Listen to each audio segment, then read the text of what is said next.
Bismillahil Quran, bahwa bulan Ramadan itu adalah bulan diturunkannya Al-Quran. Maka Allah Subhanahu wa ta'ala menantang kita manusia dan juga termasuk jin. Jadi dalam tafsir Ibnu Katsir, jin juga termasuk yang mendapat tantangan ini. Tantangannya seperti ini. Wa in kuntum fi raibim mimma nazzalna ala abdina fa'tu bi suratin min misli. Ini tantangannya, Pak.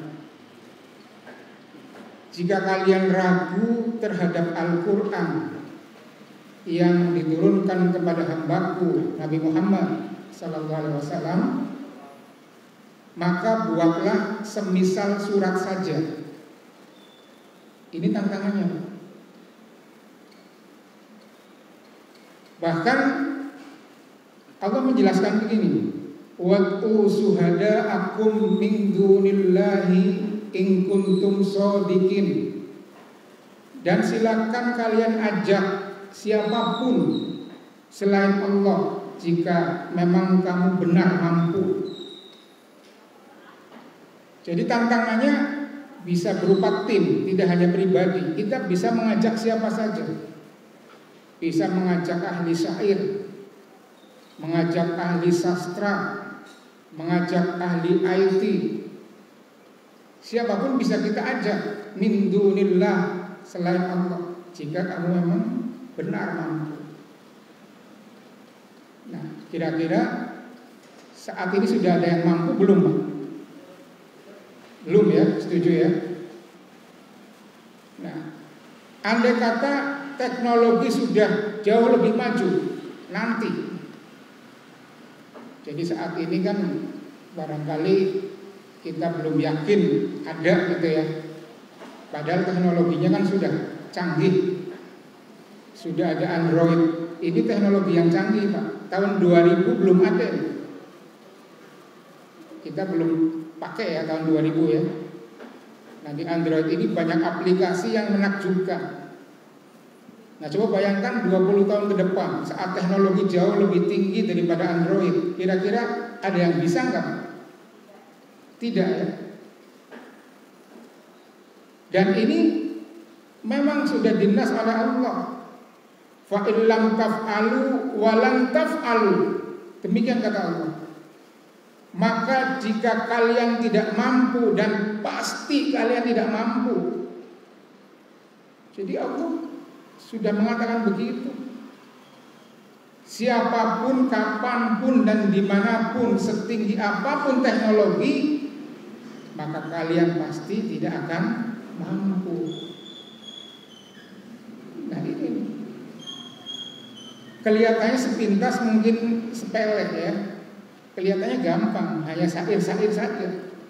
Tapi kenapa Allah mengatakan meskipun kita bergabung dengan orang-orang hebat, bahkan dengan jin, tidak mampu?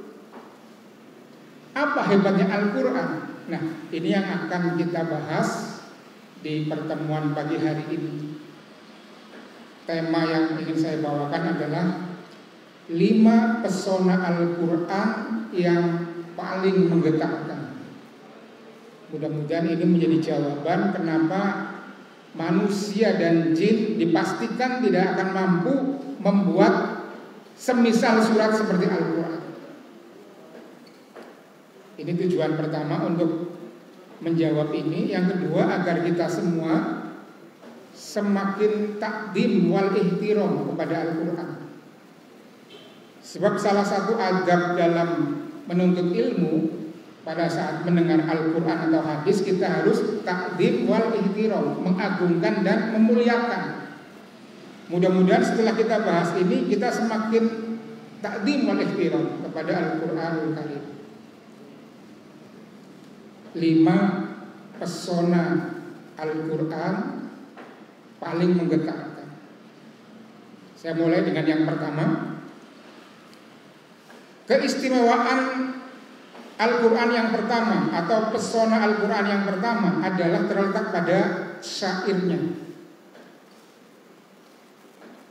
Sebagai informasi, setiap nabi itu mendapatkan mukjizat itu biasanya disesuaikan dengan trending skill pada saat itu. Contoh Nabi Isa. Pada zamannya Nabi Isa itu dulu trending skillnya adalah para tabib, orang-orang yang ahli dalam pengobatan. Maka Allah memberikan mukjizat kepada Nabi Isa alaihissalam. Beliau bisa mengobati berbagai macam penyakit, termasuk penyakit yang sulit, orang yang buta sejak lahir. Itu bisa disembuhkan oleh Nabi Isa alaihissalam. Orang yang punya penyakit kulit yang parah bisa disembuhkan. Bahkan yang lebih aheng lagi, bisa menyembuhkan orang mati. Yang sudah mati dihidupkan kembali bisa. Inilah mukjizat Nabi Isa untuk mengungguli kaumnya pada saat itu. Contoh kedua, pada saat zamannya Nabi Musa alaihissalam, itu trending skillnya adalah tukang sihir. Pernah dengar cerita Nabi Musa ya, yang bertarung melawan tukang sihir, adu hebat gitu? Pernah dengar? Maka mukjizat yang diberikan Allah kepada Nabi Musa alaihissalam berupa tangan bisa keluar menjadi putih mengkilat, tongkat berubah menjadi ular. Yang semuanya ini untuk mengungguli mereka, para tukang-tukang sihir yang jahil, para tukang sihir bayaran. Itu zaman Nabi Muhammad SAW, trending skillnya apa? Trending skillnya tukang syair.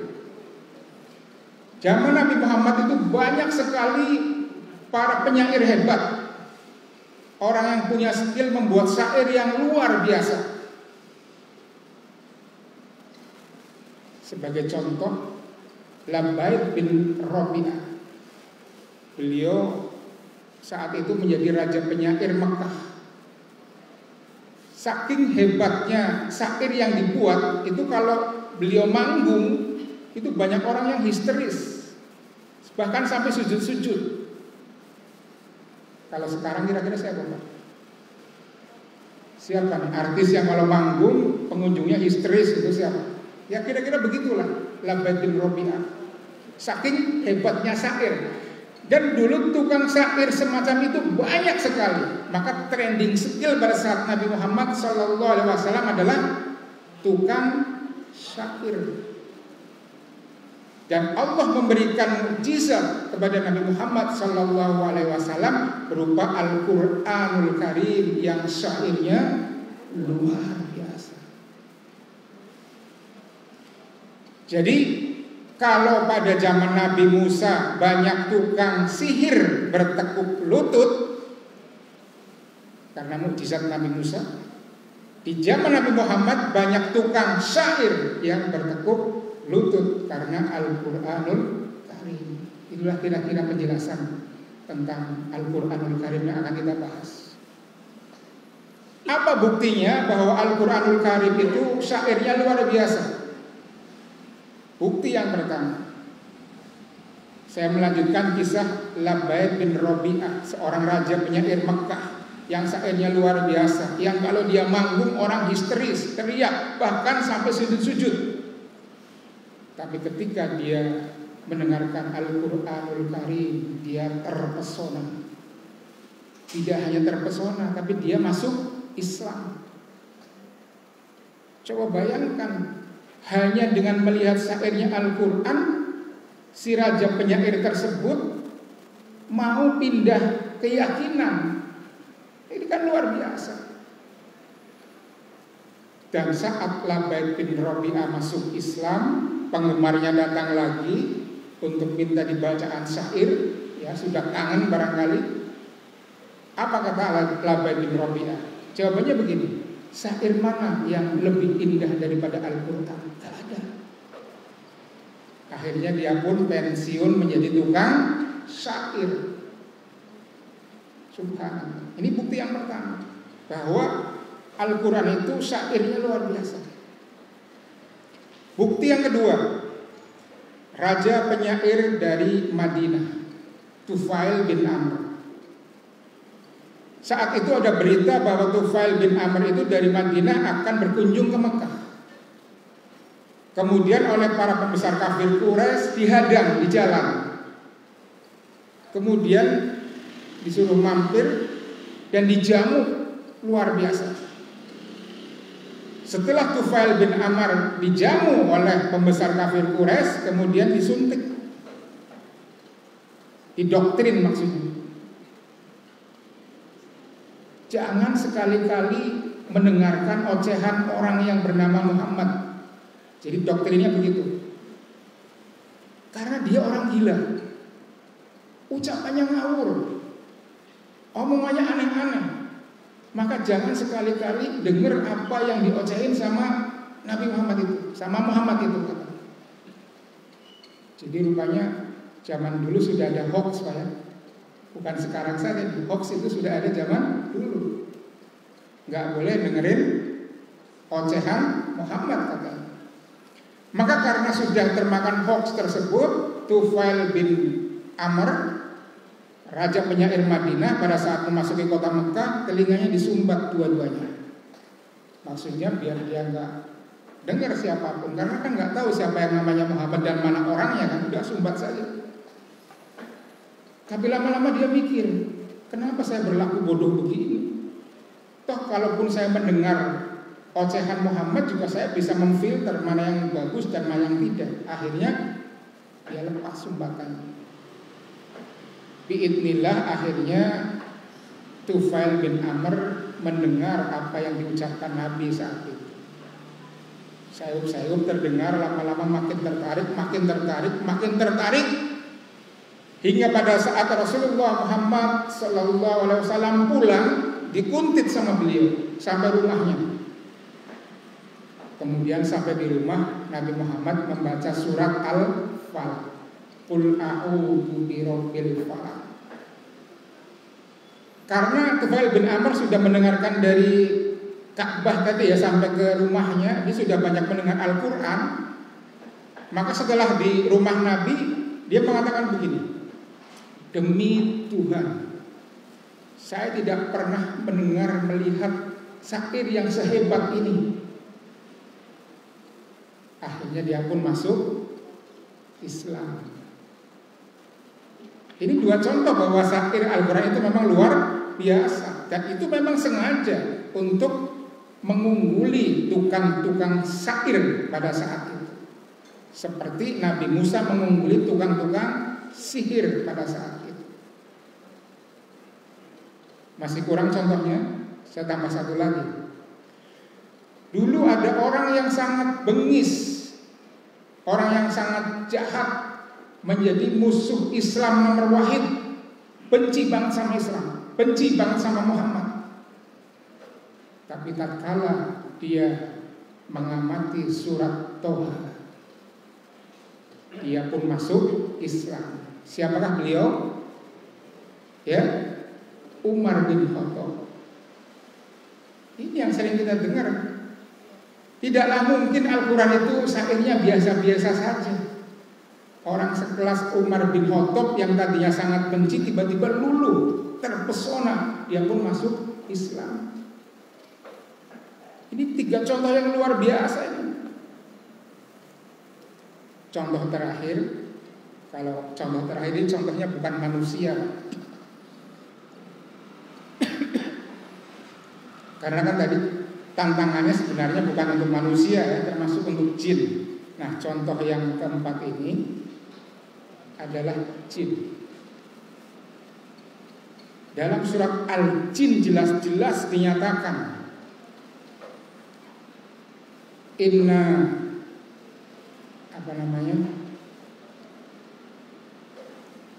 sesungguhnya aku telah membaca Al-Quran dan sangat menakjubkan. Bisa dilihat tolong suratnya Pak, saya lupa.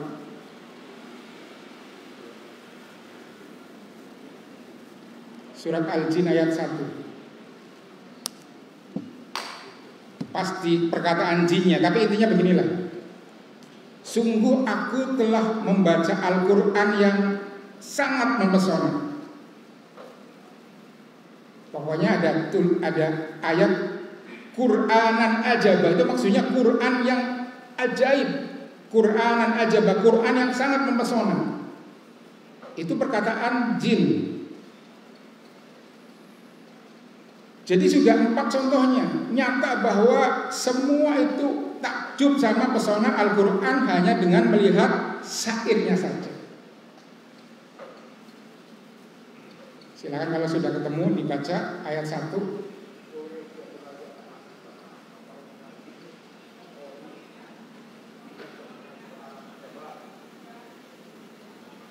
Inna sami'na Qur'anan ajaba. Itu ayatnya. Terima kasih.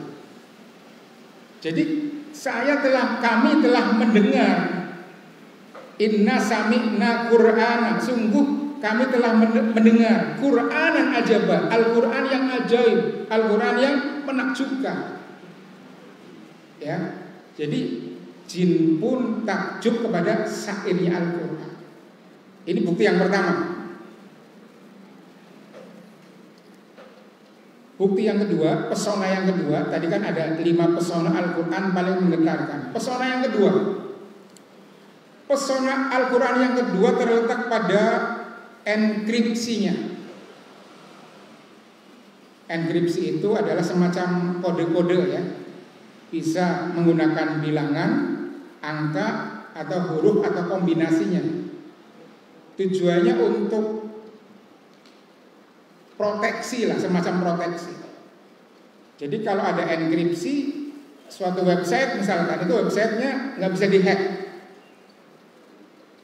Ini juga menjadi pelindung Al-Quran. Jadi kalau Al-Quran tidak terenkripsi dengan benar, berarti ini Al-Quran palsu gitu. Ini sampai sejauh itu fungsi daripada enkripsi tadi. Di mana letak enkripsinya Al-Quran? Itu ada dalam surat Al-Mudassir ayat 30. Surat Al-Mudassir itu bicara tentang neraka Sakor. Dan neraka Sakor itu penjaganya adalah para malaikat. Berapa jumlah malaikat yang menjaga neraka Sakor? Itu ada dalam surat Al-Mudassir 30. Alaiha tis'ata asar. Di atasnya itu, maksudnya di atas neraka Sakor ada 19. Alaiha tis'ata asar. Wa ma ja'alna ashaban nar illa malaikah, dan tidaklah aku jadikan penjaga neraka itu kecuali para malaikat. Wa ma ja'alna iddatahum illa fitnatan lil ladzina kafaru liyastayqinal ladzina utul kitab wa yazdadal ladzina amanu imana. Ini penjelasannya. Dan tidaklah aku jadikan bilangan 19 itu. Wa ma ja'alna iddatahum. Jadi merujuk pada bilangan 19 tadi. Kecuali untuk menjadi ujian bagi orang-orang kafir, dan agar orang-orang yang diberi kitab semakin yakin. Dan poin yang ketiga adalah wa yazdadal ladzina amanu imana. Agar orang-orang beriman seperti kita ini bertambah-tambah iman. Itu maksudnya diciptakan 19 itu.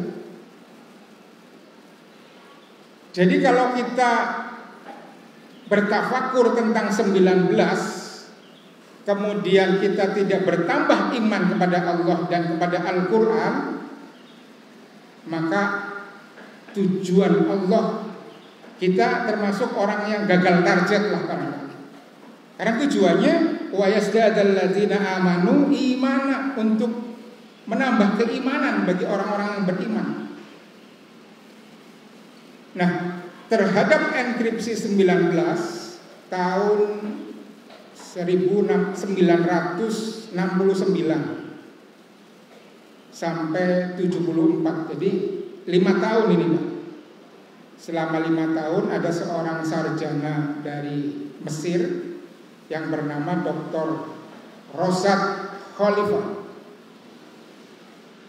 Dia seorang doktor yang meneliti ini tentang keajaiban 19. Dan itu ada jurnalnya. Saya bacakan hasilnya ya, tentang 19 ini. Dr. Rosad Khalifah, ilmuwan Mesir, meneliti Al-Quran tahun 1969 sampai 74. Nah, dia menemukan bahwa lafaz basmalah Bismillahirrahmanirrahim itu kalau dihitung hurufnya ada 19. Kemudian kalau dirinci lagi, basmalah itu terdiri atas kata ism Allah, Rahman, Rahim. Kata ismnya ada 19. Itu berarti kelipatan 19. Kata Allahnya itu ada 2698. Ini juga kelipatan 19. Ini ilmu nyata ya, jadi artinya kita bisa cross check, Pak. Silahkan. Kemudian kata Rahmannya Ar-Rahman 57, ini juga kelipatan 19. Kata Ar-Rahimnya 114. Nah, lafaz basmalahnya sendiri ada 114 dan 114 itu kelipatan 19. Belum sampai di sini nih, masih banyak lagi. Wahyu pertama. Wahyu bukan surat pertama ya, wahyu pertama surat Al-Alaq. Itu 76 huruf. Wahyu kedua surat 68 38 kata. Ini juga kelipatan 19. Wahyu ketiga surat 73, jumlah katanya 57. Ini juga kelipatan 19. Wahyu keempat 19 kata. Ini juga kelipatan 19. Jadi enkripsinya itu dari mulai huruf, kata, kalimat. Bahkan ini ada enkripsi huruf yang luar biasa nih. Surat Al-Baqarah dimulai dari huruf alif, lam, mim. Alifnya dihitung 4.502, lamnya dihitung 3.202, mimnya 2.195. Total 9.899. Ini juga kelipatan 19. Dengan cara yang serupa, Ali Imran juga sama. Ali Imran itu jumlah alif lam mimnya 5.662. Kemudian surat Al-A'raf alif lam mim shad itu juga totalnya kelipatan 19. Dan masih banyak lagi. Ini sekedar contoh saja. Jadi ini luar biasa. Sekarang coba kita berpikir menjawab tentang ayat tantangan Allah tadi. Mungkin gak ada manusia yang sanggup membuat semisal surat saja. Mungkinkah ada orang yang sanggup membuat syair yang indah tapi enkripsinya ada?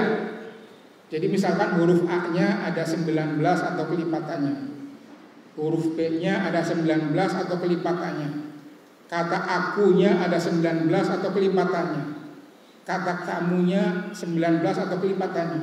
Bisa enggak? Sudah pasti enggak bisa. Mungkin saja ada yang bisa membuat syair indah, itu pun pasti tidak seindah Al-Quran. Tapi kalau dia membuat syair yang indah, itu bisa dipastikan enkripsinya susah, enkripsinya nggak nyambung, enkripsinya nggak pas.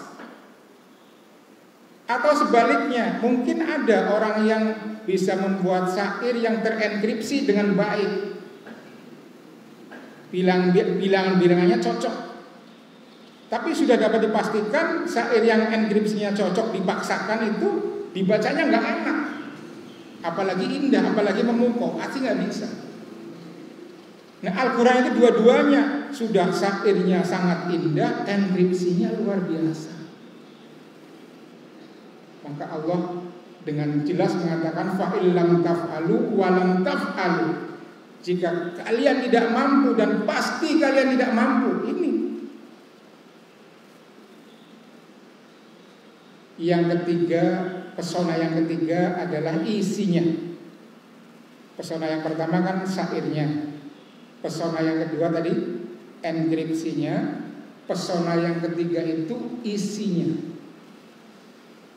Isinya juga sangat luar biasa. Jadi tidak sekedar indah saja. Kalau indah saja itu barangkali hanya sebatas untuk hiburan ya. Tapi kontennya sendiri itu luar biasa. Dan banyak orang yang baru paham belakangan ini setelah ada teknologi. Saya ambil beberapa contoh saja ya, tentang isi Al-Quran yang memukau ya. Dan ini semuanya ada dalam surat Ar-Rahman. Marajal bahraini yaltaqiyah bainahuma barzahul la yabghiyah. Kata Allah membiarkan dua lautan bertemu. Tapi di antara keduanya itu ada batas yang tidak terlampaui. Maksudnya ada dua air laut yang berbeda, tapi ketika bertemu nggak misah, nggak nyampur, maksudnya misah. Jadi satu kelihatan warnanya biru, satunya agak butek begitu. Pernah lihat nggak contohnya?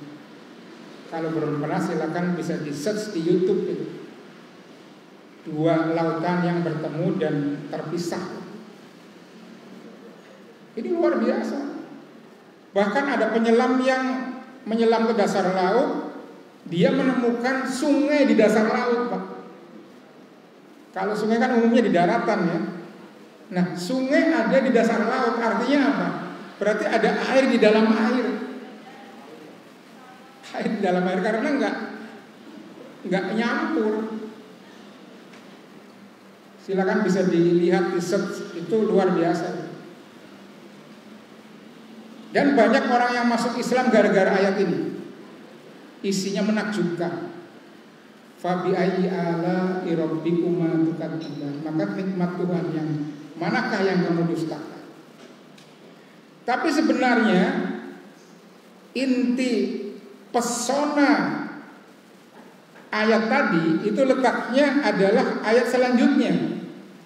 Bainahuma barzahul la yabghiyan fa bi ayyi ala'i rabbikuma tukadziban yahruju minhuma lu'lu wal marjan. Ini letak ajaibnya sebenarnya di sini. Kalau yang pertama ajaib kan, yang kedua super ajaib lagi. Bainahuma barzahul la yabghiyan, jadi yahruju minhuma lu'lu wal marjan. Dari keduanya itu ada ditemukan harta karun, lu'lu wal marjan, perhiasan yang sangat mahal. Jadi sebenarnya ini nih, kalau kita pengen cari harta karun, carilah laut yang isinya dua air yang tidak saling bercampur. Maka di bawahnya itu ada harta karun yang luar biasa. Jadi kita nggak perlu Google satelit lagi, nggak perlu water analysis lagi, nggak perlu menyelam-nyelam segala. Langsung begitu ada fenomena dua lautan yang tidak bertemu, itu ada harta karun di bawahnya. Itu nikmat Allah. Makanya Allah mengatakan fa bi ayyi ala'i rabbikuma tukadziban.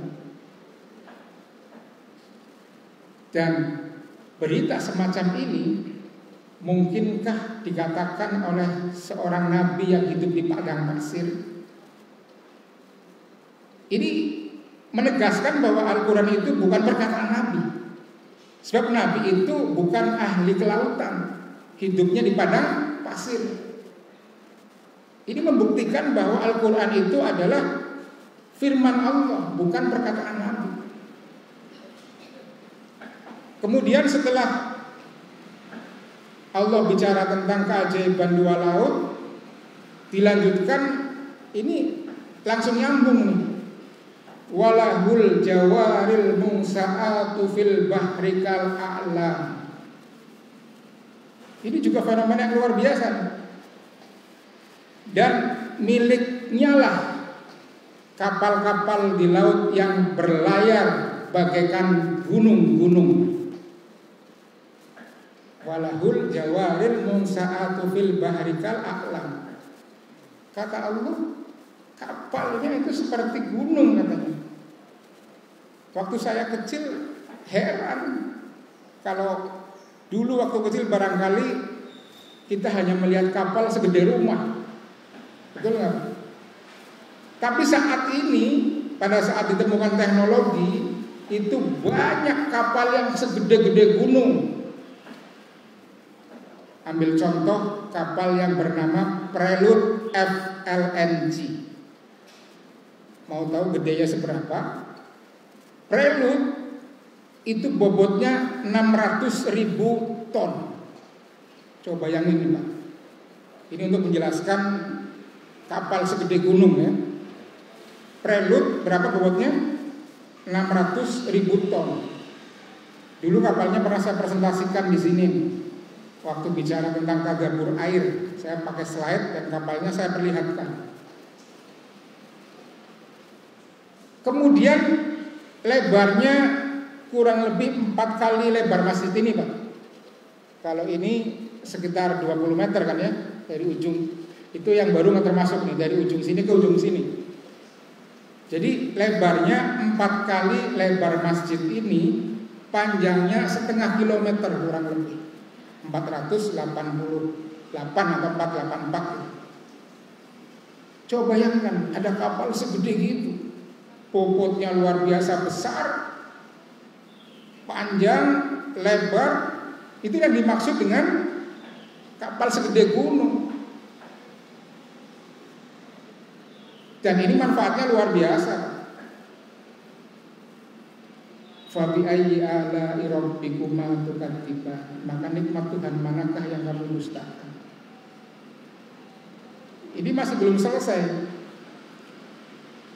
Kalau ada kendaraan seberat 600.000 ton, kira-kira aspal Soleh Iskandar bisa nggak diinjak?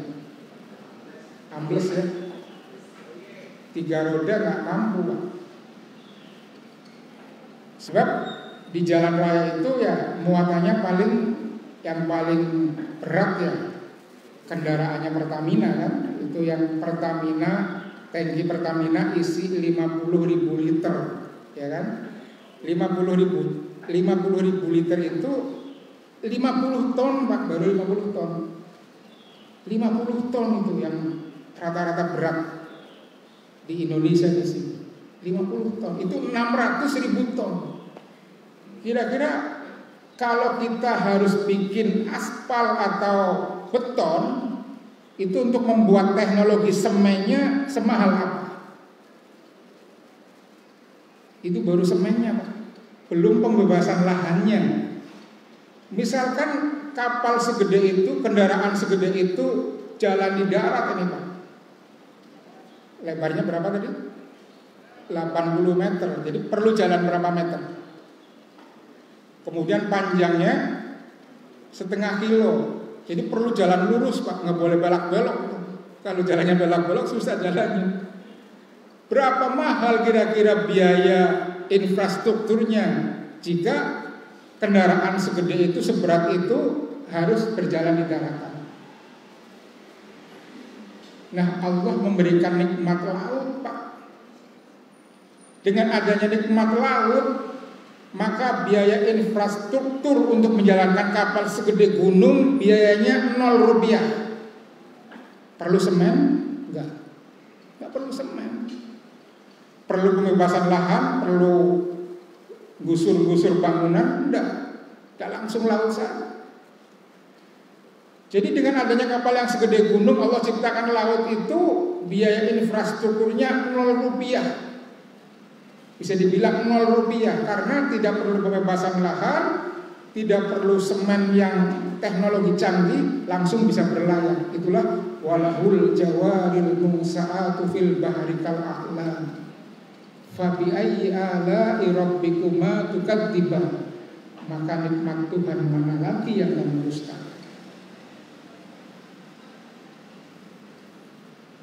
Kemudian contoh terakhir ya, isi Al-Quran yang mempesona masih dalam surat Ar-Rahman, Pak. Fa idan saqqatis sama'u fakanat wardatan kadhihan. Dan apabila langit terbelah menjadi mawar merah berkilau. Nah, ini seingat saya ada pernah dibahas dalam buku Al-Quran dan Ilmu Pengetahuan Modern yang dikarang oleh Profesor Dr. Ahmad Baikuni, Pak. Itu memang ada, sudah terjadi. Ada potret ruang angkasa ya, yang potretnya itu seperti mawar merah. Seperti mawar merah. Dan ternyata itu adalah katanya potret bintang pecah. Silakan bisa di-search di Google gambarnya ya. Saya waktu training ISQ pernah diperlihatkan gitu. Jadi ada gambar mawar merah. Ternyata pecahan bintang yang kemudian membentuk gambar seperti itu. Nah, ini apa nikmatnya bagi kita yang hidup di dunia? Jadi ternyata kita yang hidup di bumi ini itu penuh ancaman dari luar angkasa, termasuk tadi bintang pecah. Pecahannya yang berbentuk padat itu bisa terlempar ke bumi. Dan dulu memang pernah ada ini sebelum tercipta manusia, zaman purbakala ya. Itu banyak pecahan bintang yang mengandung besi kemudian terlempar ke bumi. Waktu itu manusia belum ada, jadi selamat. Memang itulah desain Allah. Makanya dalam surat Al-Hadid Allah mengatakan bahwa bumi itu diturunkan. Jadi aslinya di bumi itu nggak ada besi. Silakan bisa buka Al-Hadid ayat 25. Ya, jadi besi itu diturunkan. Itu menurut keterangan memang begitu. Diturunkan dari atas, pecahan bintang yang bentuk ukurannya jauh lebih besar daripada matahari pecah kemudian masuk ke bumi. Tidak hanya pecahan bintang, termasuk meteor, termasuk sinar UV, termasuk sinar gamma. Kalau sinar UV itu yang dihasilkan oleh matahari di tata surya kita, ini berbahaya juga. Kalau sinar gamma itu lebih berbahaya, dan ini terjadi apabila ada pecahan bintang. Dan Allah lindungi bumi kita ini dengan sebuah lapisan atmosfer yang bisa meredam semuanya itu. Wa bi ayyi ala'i rabbikuma tukadziban. Itu yang ketiga. Kita masih 2 lagi ya. Masih ada waktu sampai surup Pak ya. Pesona yang keempat sekarang. Masih ingat gak yang pertama Pak? Syairnya luar biasa. Yang kedua, enkripsinya luar biasa. Yang ketiga, kontennya luar biasa. Itu baru 3 Pak. Banyak sekali. Yang keempat, nah ini yang keempat. Yang keempat, saking hebatnya Al-Quran, itu kalau diturunkan ke gunung, gunungnya akan meletus. Al-Hasr ayat 21 itu Allah sendiri yang ngomong. Lau anzalna hadal Qur'ana ala jabalin la ra'aitahu khashi'an mutasaddian min khasyatillah. Jika sekiranya Al-Quran diturunkan kepada gunung, niscaya engkau akan melihat gunung itu tunduk dan meletus karena takut kepada Allah. Ini Al-Quran, Allah sendirian ngomong begitu. Jadi betapa dahsyatnya. Ini sekaligus sindiran kepada kita manusia. Gunung saja meletus. Kenapa kita sebagai manusia yang beriman diturunkan Al-Quran tidak bergetar? Jadi pertanyaannya. Dan tentang gunung meletus, ini sebenarnya bukan andai-andai. Kalau tadi kan perandaian, kan lau anzalna, seandainya Al-Quran diturunkan ke gunung. Nah, ini pernah terjadi, real pernah terjadi, ada gunung meletus.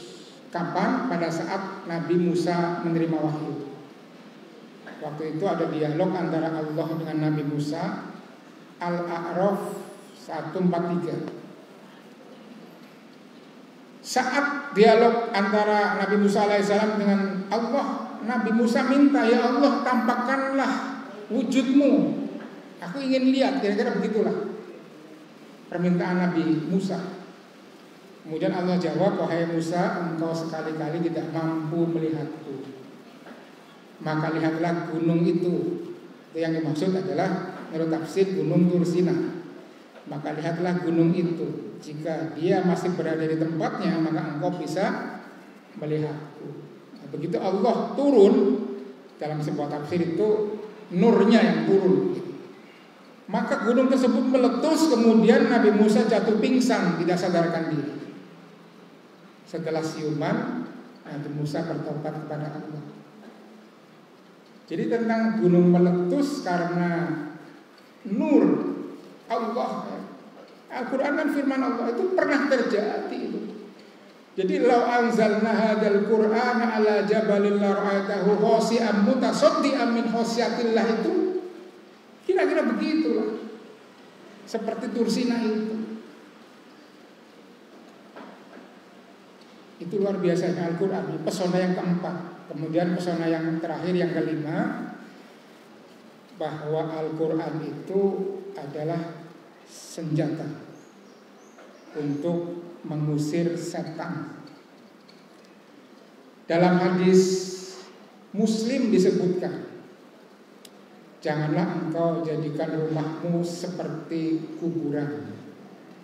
Bacalah Al-Baqarah karena setan akan lari ketika dibacakan surat Al-Baqarah.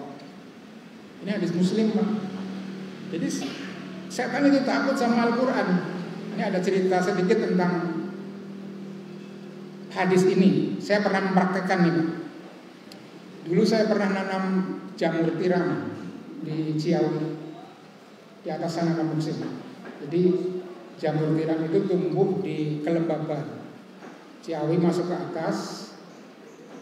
Itu lokasinya ada di sawah ya. Dan saat itu saya pernah menempati rumah yang sudah lama tidak dihuni, sendirian, Pak. Jadi saya 3 hari di sana, 3 hari di rumah, pulang gitu. Nah saat itu kebagian rumah yang bekas tidak dipakai lama, nginepnya di situ. Kemudian saat hari pertama menginap di tempat tersebut, di rumah baru yang lama gitu ya, yang lama nggak dihuni, saya ingat hadis tadi itu, riwayat Muslim tadi. Nah, di malam pertama saya membaca surat Al-Baqarah. Tujuannya untuk mengusir setan itu, karena itu legal, bukan klinik kan, itu legal, ada hadisnya. Saya baca surat Al-Baqarah, entah di ayat keberapa. Tiba-tiba saya merasakan ada semacam reaksi, ada bunyi-bunyian. Kemudian di saat yang sama itu ada salah satu teman yang teriak-teriak di depan rumah yang saya tempati. Udah teriak, ngomongnya kasar. Tapi tak lama kemudian dia kemudian astagfirullahaladzim, maaf Pak Haji. Sepertinya dia gak sengaja. Memang dia sehari-hari itu orangnya halus, Pak, gak pernah ngomong kasar. Tapi tiba-tiba di saat yang sama saya baca surat Al-Baqarah, dia teriak-teriak, histeris, nyamper saya ya, yang saya kan yang sedang baca Quran itu kan, nyamper saya, ngomongnya kasar, kemudian tak lama kemudian dia sadar, oh maaf. Nah, itu barangkali Ya reaksinya setan itu begitu. Saya percaya karena ada hadis. Ada tambah satu lagi hadis riwayat Bukhari. Ini pesona Quran yang terakhir ya. Bahwa Quran ini bisa menjadi senjata untuk menangkal setan. Ini hadis Bukhari ini terjadi saat-saat sekarang ini Pak. Waktu bulan Ramadan ada pengumpulan zakat fitrah. Waktu itu yang jaga Abu Hurairah. Nah, suatu malam Abu Hurairah kebagian jaga barang zakat fitrah.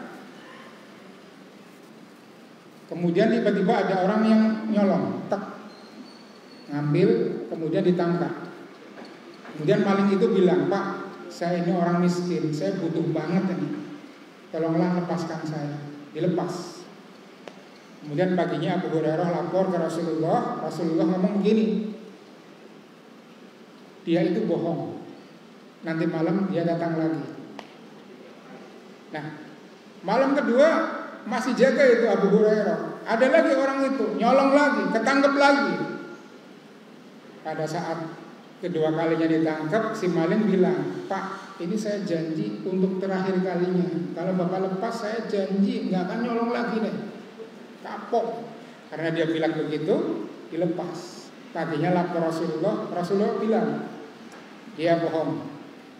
Nanti malam datang lagi." Dan ternyata benar, sampai ketiga kalinya orang yang sama, maling yang sama datang mencuri, ketangkep lagi. Nah, pada saat ketangkep yang ketiga, si maling itu bilang, "Kalau Bapak lepaskan saya akan kasih sebuah rahasia kalimat yang dapat diambil manfaatnya." Begitu. Kemudian karena Abu Hurairah tertarik, dia ngomong begini, "Kalimat apakah itu?" Kemudian maling tersebut bilang begini, "Kalau Anda mau tidur, maka bacalah ayat kursi.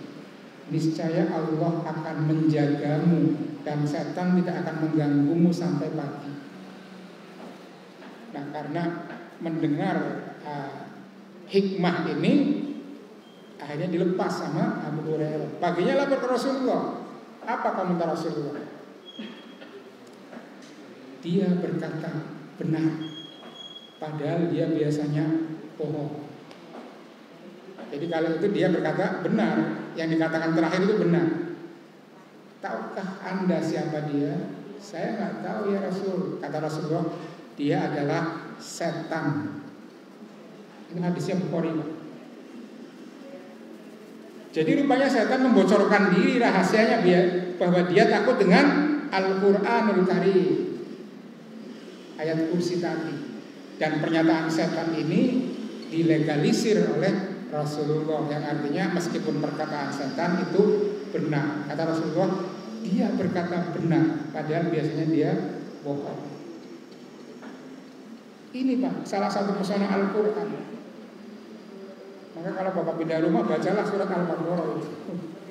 Mau tidur, baca ayat kursi. Ini sudah dibocorin rahasianya. Pertanyaannya, kita barangkali hafal ayat kursi ya, tapi sudah dipakai belum untuk senjatanya itu? Kalau belum, ya kita pakai sama-sama. Gratis. Perisai gratis, ampuh. Nah, ini yang lebih jauh, yang jauh lebih penting dari sekedar mengusir setan. Jadi kalau tadi itu cerita setan yang berbentuk jin. Jadi setan yang berbentuk jin itu akan takut ketika mendengar ayat-ayat Al-Quran. Dia takut, dia akan lari. Tapi mohon dicatat bahwa setan yang berbentuk manusia lari gak kira-kira Pak? Lari gak kira-kira? Gak bakal lari. Terutama setan yang berada dalam tubuh kita Pak. Jadi kalau misalkan kita punya sifat-sifat setonia, suka mencuri, suka korupsi, suka minum, suka bohong, suka gosip, suka hoax dan sebagainya, itu kan setan Pak. Itu kalau kita baca Al-Quran, gak lari itu Pak, gak bakalan lari. Pertanyaannya bagaimana agar dia bisa lari sifat-sifat setonia yang ada dalam tubuh kita? Maka selain membaca Al-Quran, kita perlu pahami artinya dan laksanakan. Kalau setan yang berbentuk jin, kita nggak tahu artinya, kabur Pak, beres itu. Tapi itu tidak bisa membuat kabur sifat setan yang ada dalam diri kita karena belum tahu artinya. Padahal diturunkannya Al-Quran itu seperti yang saya baca di awal tadi, Syahrul Ramadan alladzi unzila fihil Quran hudal linnas, petunjuk bagi manusia. Yang namanya petunjuk itu syarat utamanya harus dimengerti. Bagaimana kita bisa melakoni petunjuk dengan benar kalau kita nggak tahu artinya? Jadi kita baca Al-Quran perlu dipahami artinya, baca terjemahannya, itulah hakikinya itu, hudalinnas. Kita membaca Al-Quran banyak oke, bagus sekali, tapi akan lebih bagus kalau disertai dengan artinya. Dan apakah cukup dengan membaca artinya? Nextnya adalah pengamalannya. Jadi kalau kita bisa membaca Al-Quran, mengetahui maksudnya, kemudian diamalkan, itulah sesuai dengan firman Allah bahwa Al-Quran itu hudal linnas. Maka insya Allah setan yang berada dalam tubuh kita bisa lari. Nah ini sudah 5 nih Pak. Sekarang ada nggak kira-kira orang yang bisa membuat semisal surat seperti Al-Quran dengan kriteria tadi itu? Syairnya luar biasa, enkripsinya luar biasa, kontennya luar biasa, bisa menghancurkan gunung, bisa mengusir setan. Ada nggak kira-kira? Nggak ada. Kalau nggak ada, mari kita tingkatkan iman kepada Allah dan tingkatkan iman kepada Al-Quran. Karena iman kepada Al-Quran itu merupakan salah satu rukun iman, Pak. Rukun iman itu. Jadi kalau kita bisa lebih yakin, bisa tasdik wal yakin, membenarkan dan meyakini, kemudian takdim wal ihtiram, mengagungkan dan memuliakan, maka insya Allah itu akan lebih bermanfaat untuk kita semua. Sebelum saya tutup, barangkali ada 1-2 pertanyaan, dipersilakan. Assalamualaikum warahmatullahi wabarakatuh. Waalaikumsalam. Yang awal tadi saya masih ingat bahwa orang-orang kafir, malahan orang yang mau mencelakai Nabi, mau membunuh Nabi, ketika mendengar Al-Quran jatuh tersungkur dan masuk Islam. Masya. Bagaimana sekarang kita? Bagi bahkan Islam orang minum kopi, dengar bacaan Al-Quran terus lagi makan dan minum kopi. Jadi ini semua kontradiksi saya kira. Yeah. Kita sudah Islam, kita sudah baca Quran, tapi kok beda dengan orang kafir yang dengar Quran langsung masuk Islam. Yeah. Nah ini bagaimana resepnya kita?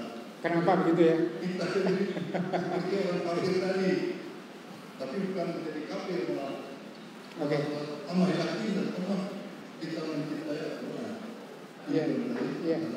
Terima kasih Pak Rais, menarik sekali. Jadi ada orang kafir mau membunuh Nabi ketika mendengarkan Al-Quran masuk Islam. Ya, itu fenomena apakah dan bagaimana caranya? Saya tambahin nih Pak. Ada musuh Islam yang luar biasa ya. Tadi kan saya ceritakan Umar bin Khattab ya. Ini ada lagi Abu Jahal sama Abu Sufyan. Abu Sufyan ketika itu belum masuk Islam. Itu pernah ngintip ke rumahnya Nabi di dini hari Pak, ngintip dari arah yang berbeda. Pas saat pagi hari udah selesai keluar, kemudian dia ketemu. Malah ada 3 orang. Itu ya karena saking tertariknya. Nah kenapa dulu mereka sangat tertarik dan sampai masuk Islam? Karena dia tahu persis akan pesonanya, pesona syairnya dan pesona kontennya. Jadi begitu itu dia langsung tak. Dan itu pun tak terlepas dari hidayah. Sebab Abu Jahal pun itu pernah mendengarkan Al-Quran di rumahnya Nabi secara ngintip gitu. Yang mendapat hidayah hanya Abu Sufyan, dia masuk Islam. Jadi kembali ada 2. Yang pertama harus ada usaha untuk memahami Al-Quran, tidak hanya mendengar sekilas. minimal tahu artinya lah. Kalau untuk mengagumi syairnya hebat barangkali agak jauh kita ya, karena perlu ilmu khusus itu untuk mengagumi Al-Quran, perlu ilmu khusus. Minimalnya itu tahu kontennya lah. Kalau kontennya tahu dan kita berusaha untuk namanya apa ya, ta'asur fil qalb para kuncinya. Jadi ada adab menurut ilmu tadi ya. Jadi kalau kita pengen masuk ke dalam itu tidak hanya duduk mendengarkan saja, tapi ada 4 adab. Yang pertama takdim wal ihtiram, ya, mengagungkan dan memuliakan Al-Quran. Jadi jangan pernah kita merasa bosan. Kalau kita tidak bisa menghadirkan takdim wal ihtiram, kita mengatakan bosan. Terutama di bulan Ramadan kita kan sering mendengar ayat ya ayyuhalladzina amanu kutiba alaikumusiyam. Kita bilang bosan, bahkan menebak-nebak nih Pak Iqbal. Ini Ustadz sebentar lagi ini akan baca ayat ini nih, gue tahu nih. Iya bener, senang dia. Itu namanya nggak takdim wal ihtiram, dan itu nggak bakalan masuk. Yang kedua tasdik wal yakin. Nah yang ketiga nih para ta'asur fil qalb, menghunjamkan ke dalam hati. Jadi kalau udah menghunjamkan ke dalam hati itu beda rasanya. Yang nomor 4 baru kalau sudah masuk niatul amal wa tabligh, niat mengamalkan saat ini juga dan menyampaikannya kepada orang lain. Jadi yang kurang untuk kita pada saat ini adalah yang tadi saya sebutkan tadi, tasdik wal yakin, takdim wal ihtiram, ta'asur fil qalb. Itu barangkali yang perlu kita tingkatkan untuk memenuhi harapan para agar banyak orang yang lebih beriman, ya. Ya begitu, mudah-mudahan bisa memuaskan. Terima kasih. Satu lagi. Waalaikumsalam.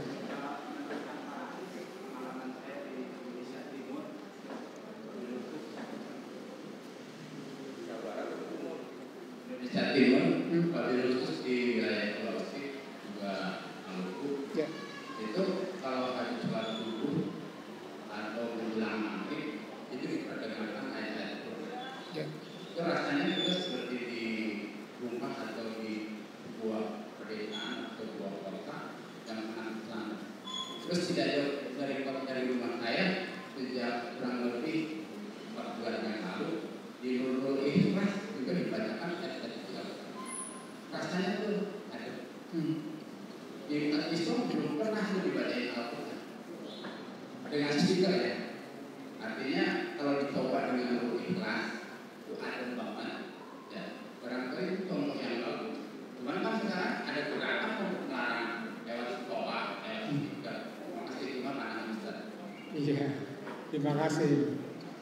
Jadi Al-Quran kalau didengerin adem, benar sekali Pak, benar sekali. Karena kalau kita apalagi tahu artinya ya itu lebih meresap lagi.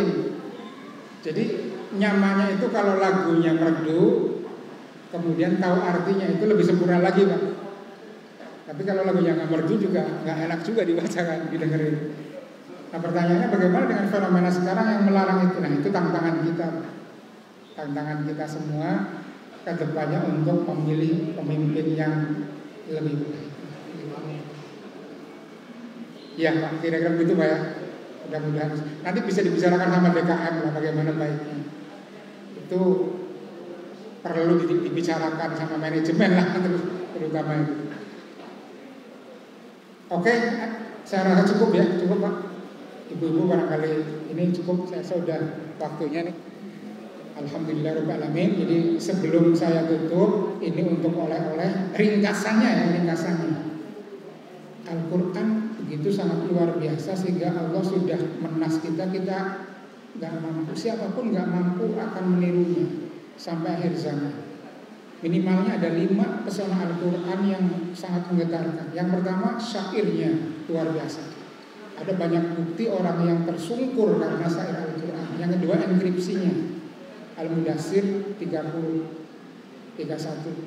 Yang ketiga isinya, tadi sudah saya terangkan Ar-Rahman, tapi banyak lagi Pak untuk membahas konten Al-Quran yang mempesona itu banyak sekali. Yang keempat tadi bisa menghancurkan gunung. Yang kelima bisa dijadikan untuk menangkal setan, baik setan yang berbentuk jin maupun yang berbentuk manusia yang berada di dalam tubuh kita. Maksudnya sifat buruk yang berada dalam tubuh kita. Nah, yang paling harus digarisbawahi adalah setan yang ada di dalam tubuh kita, sifat jelek kita itu bisa terusir ketika kita tidak hanya membacanya, tapi mengetahui artinya plus mengamalkannya. Barakallahu li wa lakum wa nafa'ani wa iyyakum. Subhanakallahumma wa bihamdika asyhadu an la ilaha illa anta astaghfiruka wa atubu ilaik. Assalamualaikum warahmatullahi wabarakatuh.